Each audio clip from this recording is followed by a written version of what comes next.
Debbie Tannenbaum, welcome. So good to see you. It's so good to see you too.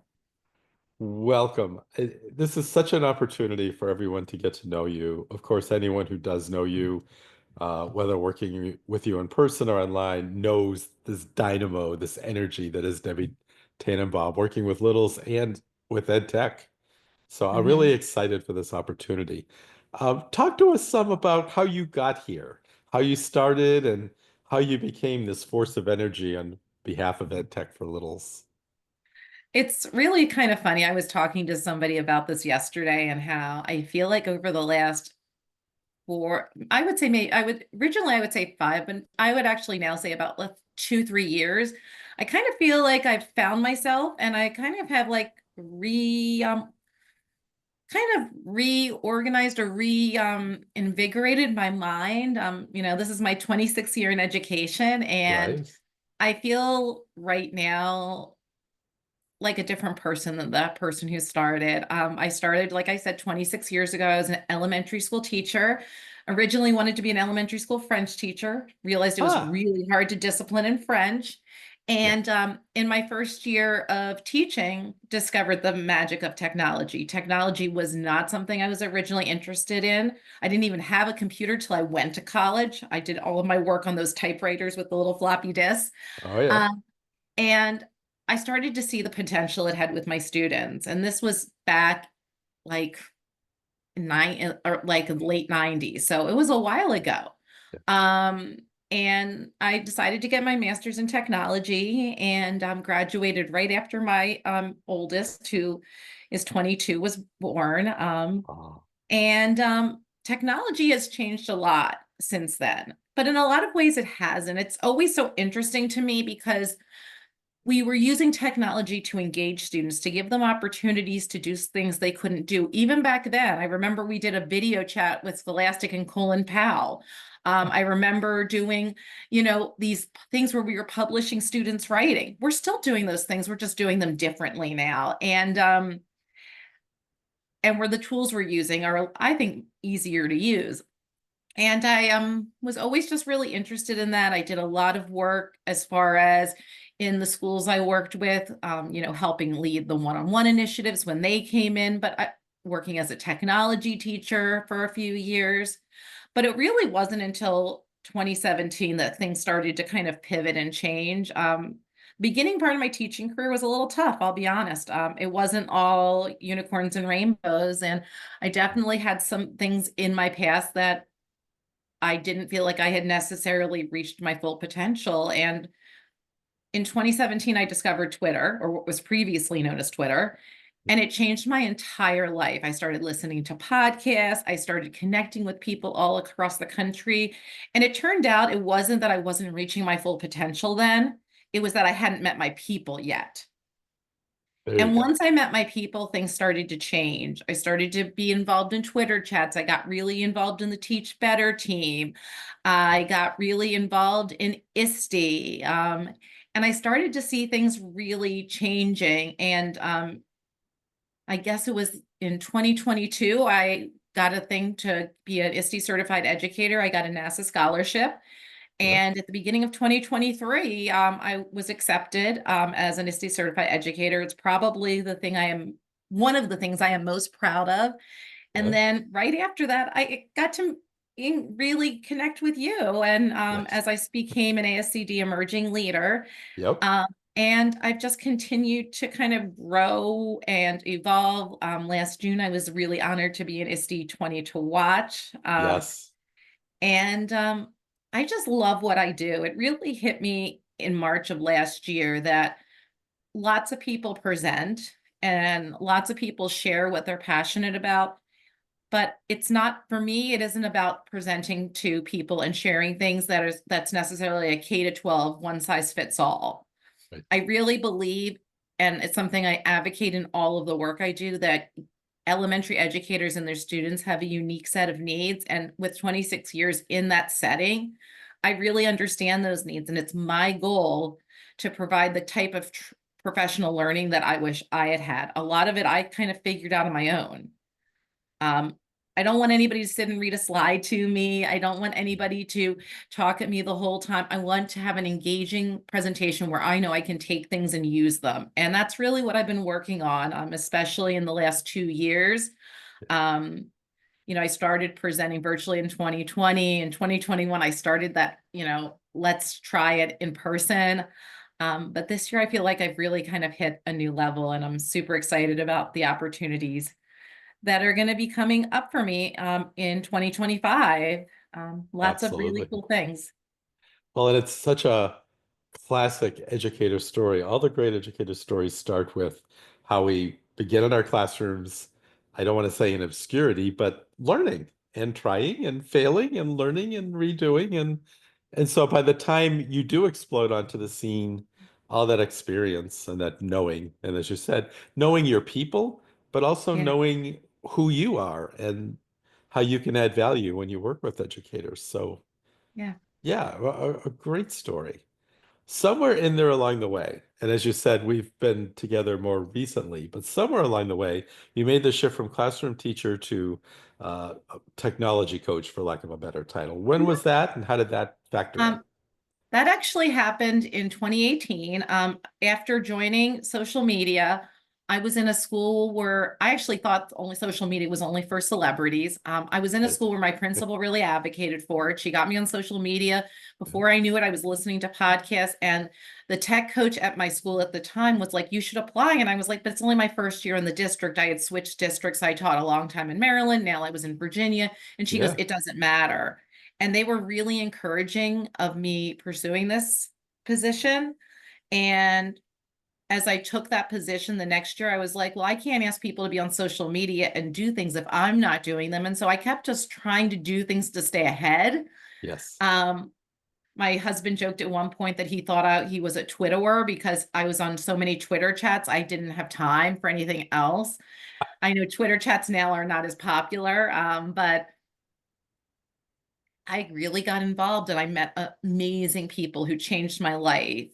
You're Yes. a great example of that. My Oh, publisher of my first book is Darren Peppard is a great example of that. I yes. have connected with so many people who have truly changed my life because of me pushing myself. And in 2019, I went to ISTE for the first time as ISTE. I had gone a long time ago when it was NEC. Right. And I challenge really, and even though you wouldn't think so, I think I'm a kind of an introverted person, or I was. And I really challenged myself to do things that scared the you know what out of me. Right. And when I came back, I realized that when I challenged myself and I did things that were really hard and scary, great things started to happen. Yes. And, you know, it's kind of weird for me to think in 2019 I went to ISTE and I was essentially a newbie, and like this is 2024 and I'm part of the programming committee for ISTE, like 5 years. That's kind of like crazy to think about. Um, but it really helped me. I really have grown so much through the connections and the people I've met. And and being a tech coach to me was part of a bigger journey of me just gaining confidence in myself and seeing a different version of myself. Um, Growing up, I was always, it, it was, things were a little, I would say paranoid at home. And so I didn't know, I kind of didn't always feel like I could trust things. And Mm. definitely didn't want to be vulnerable. And Right. I've actually found, as I guess the 2.0 or 3.0 version of myself, being Yeah. vulnerable has become my greatest strength. And Wow. I love that. because I struggled when I became a tech coach, like I couldn't figure out how to work with my littles. Yeah. I started presenting on things that nobody else was talking about. I cannot go to another session about 50 ways to use Google Slides. Right. At this point, even Canva has been overdone. I focus on the pedagogy and concrete strategies to help for our youngest learners. And I don't do sessions everybody else does. In fact, if you go to a conference, maybe one other person might have a session similar to me, but it's not the same. And I do that intentionally because I want to give educators what they need, not what a company thinks they need. And it's kind of the beauty of it. And I know you're exactly right because I'm a bit older, but I was also in elementary tech and there wasn't a lot out there. Yeah. when you went to training, it was either very general or suited to upper grades. And so not only did you do the work to figure it out, but you're now a leading voice in elementary ed tech. You're Thank you. providing what wasn't there for other people. Yeah. And, So right now I'm working on book number two. Still waiting to hear back from about a publisher for that. yeah, Um, but I really feel strongly about what I want to do, and I'm not going to settle for just anything. And if I have to self-publish to get exactly what I want, I will, because there needs to be a resource for elementary educators that gives them what they need. yes, And so many times I see things and it's either just dealing with management. It's right. not dealing, we have students who are going to be growing up in an AI, assisted, empowered world. And Yeah, some of our kids, we're not even talking to them about AI until maybe they get to middle school. And we right. can't do that. No, It's part of our everyday. I mean, every day I use, we're a lighthouse school, so now I have access to Gemini. I use wow. Gemini as my work partner every day. Our students need to know how these things work, and they need to be familiar with it. And with teaching never having been harder, we need to rely on tools that will help us be more efficient and impactful. It's so true. And they're experiencing it at home, whether or not they know Oh it's yeah. AI. It's so it'll probably be much more natural to them than it is to us. But as you're saying, we need to introduce it to them and give them a way of thinking about it as a key tool in their learning. So kudos to you for that. When you think about presenting, whether that means being up on the stage or working with a faculty with your sleeves rolled up, do you have any favorite things about presenting that just I know you said you don't do it for the presenting, but as an educator trying to reach out to other educators, what do you love about that connection and collaborating with other educators?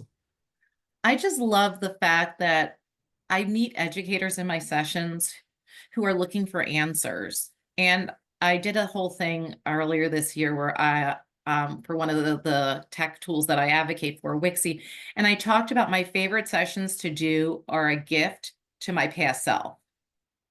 And that's really what I feel like presenting is about. For Wow. me, I am giving people, it's who it is. His name is Roy Vaden. Roy Vaden says that you're uniquely positioned to help the person that you once were. Love And that. that's all about what I'm doing. So many people have paid it forward for me to give me Yeah. an opportunity to grow, to do those things. For ASCD this year, I got a chance to do a playground where I was in charge of finding people to share about UDL. I want to do that same thing for others. I Yeah. don't want an educator who's in kindergarten to say, well, yeah, I want to do stuff, but it's too hard. It Right. isn't too hard. They can absolutely do it, but there's things that we need to put in place to make it happen. Yep. I don't want people to say, well, I'm only going to use technology for the adaptive programs like Alexia or an ST Math. I want teachers to know how the amazing ways you can use technology to enhance math learning.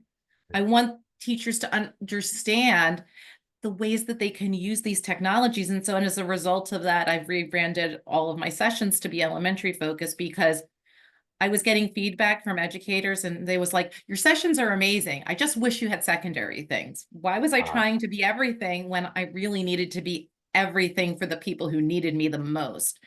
And to me, that's what this is all about. It's seeing people see hope. There's such a lack of hope in education right now. But when I'm able to share and give people hope and let them see possibility, it's amazing. And I'm sharing things that I do in classrooms. It's not like I'm out of the classroom, and I'm not doing things with students. I learned stuff from the students as I'm co-teaching every day. I was doing something in Book Creator, and I said to them, you have four choices of the ways you can respond. You can respond in video, with text, with audio, or with the pen. And yes. one of my students was like, I can take a picture to share my answer. And they found, because it was dealing with numbers, they took a picture of a number on their name tag. I never would have thought of that.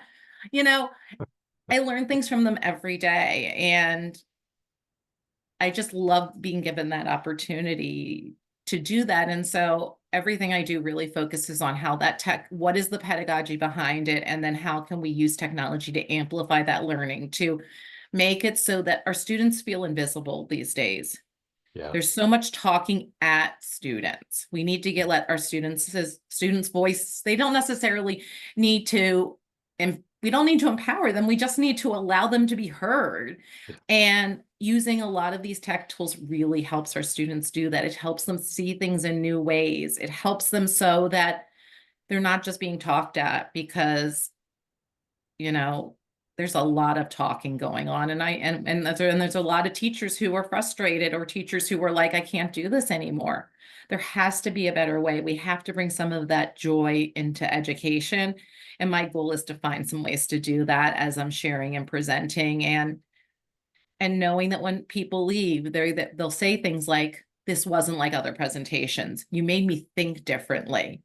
Because the only way we grow is by continuing to change and learn new things. And I'm constantly learning new things. My husband was laughing at me. I was like, there's a UDL math book for elementary. I got to order it because I know that that's going to even add to what I do. Yeah. It's all about that. It's about continuing to grow and evolve and be the best version of me. 26 years in, Yeah. and my goal is I just want to help others. And so, you know, I've really focused this past year on local stuff. I've been doing some stuff I'm in Virginia for Yeah. VASCD. I'm doing some stuff for Fairfax County locally because it's wonderful that people in other places have been bringing me in. And yes, if you want to bring me in, I would love Yeah. to be there. But I felt like I wasn't getting a chance to make an impact in my own backyard. And so that has been very important to me this past year. Absolutely. And you can't overestimate the street cred piece of this, that you're still in classrooms, that you're still learning from kids as you're working with them. I mean, so many of us along the way, once you get out of the classroom and you're becoming more of that expert that's out there all the time and you don't have that street cred, something gets lost. When you can look Yeah. an educator in the eye and say, I'm doing this. I just picked this up yesterday in a classroom. Yeah. Kids showed me this. There's no substitute for that. So No, there really isn't. And I was working with a group of fourth graders this past week. And at the end of class, they went, this is so much fun. We collaborated so hard this week. And like, I was just like, it's things like that that are important, but they would have never had that opportunity if I hadn't given them the opportunity to work. And collaboration's also a big thing to me because nobody teaches us how to help our kids collaborate. And that's something I'm also passionate about.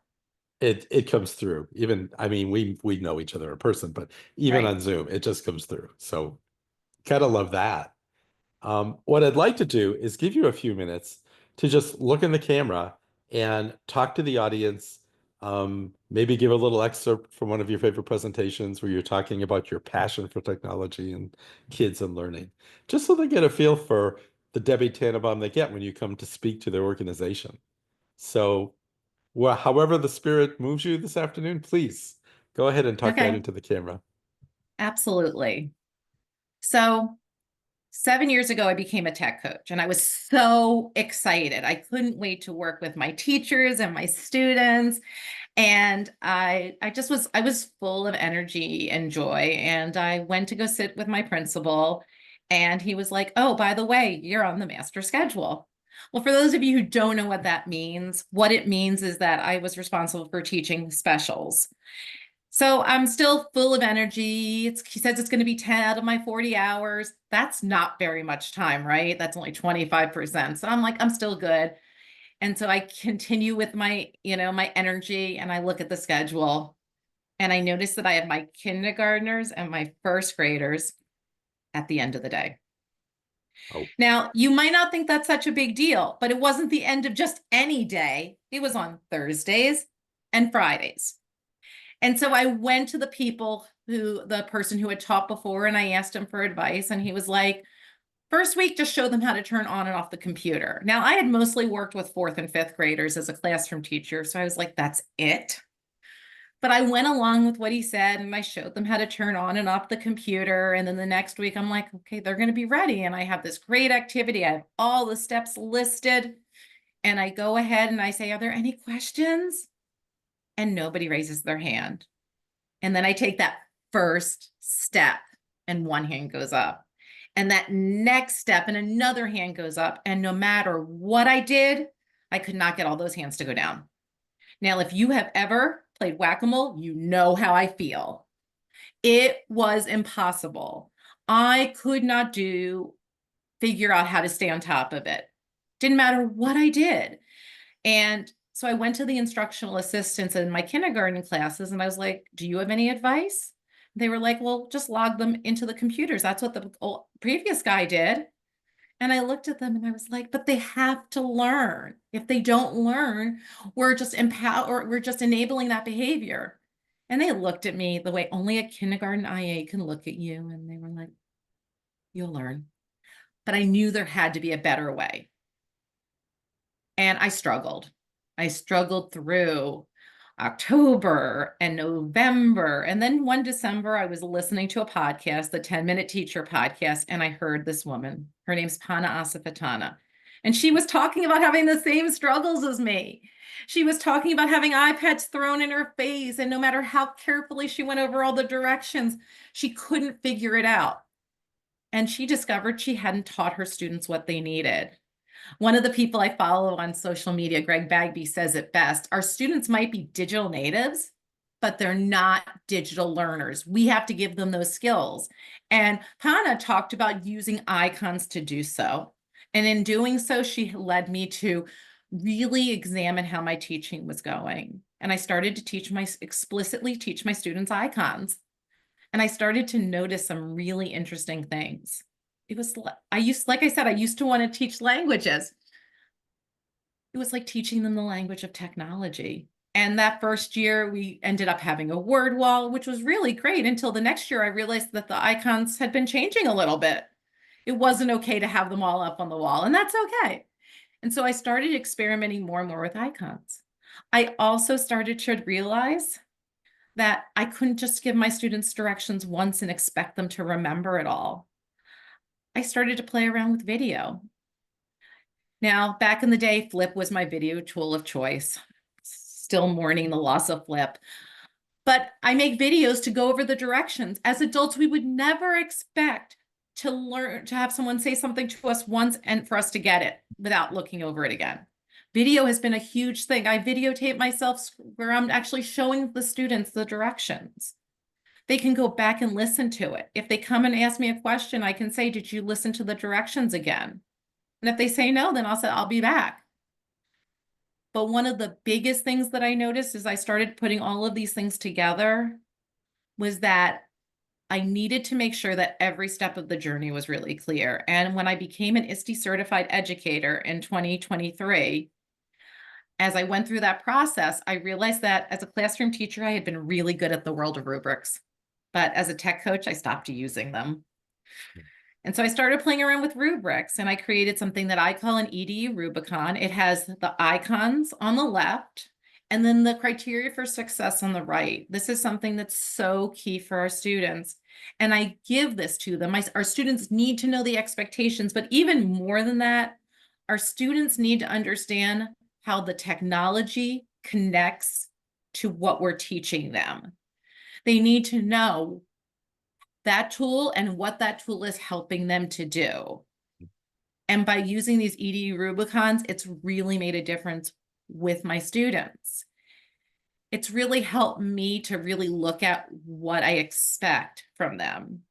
And so my goal for you today, as we start to go over, and you'll notice I haven't really talked that much about tech tools yet, and that's intentional. Because what I did is I started with tech tools. It didn't work. You need to start by teaching our students the language of technology. I'm going to show you some examples. I play bingo with my students to teach them those icons. And I'm going to show some other ways we make up signs. So if we're talking about microphone, we hold up a microphone and paint. And when we go to different programs, we build that literacy in. And so today I'm going to give you examples of how I do that with two of my favorite programs. And we're going to dig deep into those two programs. And because I believe in this so much, one of the programs I'm going to share with you, you're going to get 6 months to try it out for free. And the other one, you're going to get a full year. It's about making sure our students can navigate these digital tools because the tools will change, but the skills they need to navigate those tools won't change. Debbie, that's fantastic. What a treat. And even more in person. I mean, you deliver. So when you say you're going to share these It's things and hard show these sitting. I things, like to stand when I do this. it's again that energy. It's the energy. But this has been wonderful. And I And I know don't have my pictures in the background. I have my whack-a-mole yes. picture. Yeah. I was like seeing it like, and a lot of what I just talked about was part of my what was it called? My talk at ISTE this past year. I did a now I'm gonna forget what it's called, where it's a 5-minute talk. Oh yeah. Um Of course now I'm blanking too. Um anyway, we all know what you're yeah. talking about. Yeah. It's on your website, so you can definitely check that out. Yes. I got to be on the big stage. That was really cool. But even more cool that they gave somebody who's an elementary educator the opportunity to share elementary stuff on a big stage. It's a big deal. It really is. Um Well, thank you for sharing of yourself. I'm excited to get this onto the Speakers Bureau page and push it out to social media. If you come to worthyeducator.com and click on the Speakers Bureau, you'll see Debbie there. And if you like this presentation, let us know. We'll connect you directly to Debbie, and you can have her come out and work with you and your team. Absolutely. So, Debbie, thank you. Thank you for having me. It's always a joy.